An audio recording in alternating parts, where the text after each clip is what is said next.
मित्रांनो, शेतकऱ्यासाठी बैल नुसते बैलच नसून त्याच्या घरातील एक सदस्य असतात. त्याच्या कष्टाच्या मोलाचे साथीदार ते असतात.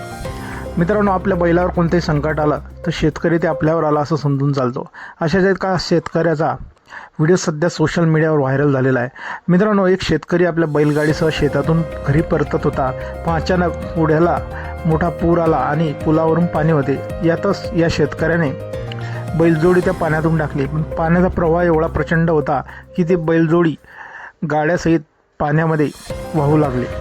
मित्रांनो, आपण बघू शकता नदीच्या पाण्यात पुलावरून ती बैलजोडी खाली पडलेली आहे गाड्यासहित. गाड्याला तर बैल जुंपलेलेच आहेत.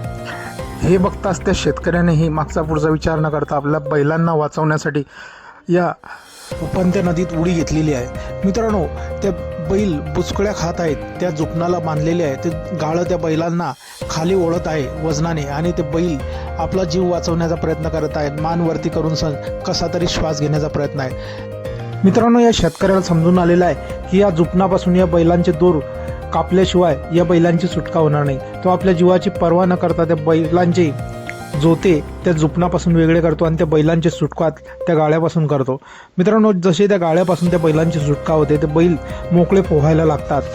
अजून एक शेतकरी सहकारी या शेतकऱ्याच्या सोबतीला येतो आणि हा शेतकरी आपल्या हातात एक बैलाचा दोर धरून सण त्याला किनाऱ्यावरती ओढतो.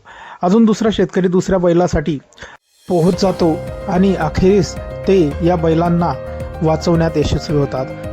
मित्रांनो, काळजाचा ठोका चुकवणारा हा व्हिडिओ सोशल मीडियावर चांगलाच व्हायरल झालेला असून या शेतकऱ्याची सर्वजण प्रशंसा करत आहेत. आपल्या जीवाची पर्वा न करता या शेतकऱ्याने ज्या प्रकारे बैलांचा जीव वाचवलेला आहे त्याचे सर्व नेटकरी भरभरून असे कौतुक करत आहेत. एका युजरनं म्हटलं आहे, शेतकऱ्यासाठी आपले बैल नसून ते त्याचे भाऊच असतात. तर एका दुसऱ्यानं म्हटलं आहे, कष्टाच्या सोबतीला तर दुःखात त्याच्यासोबत शेतकरीही उभा आहे.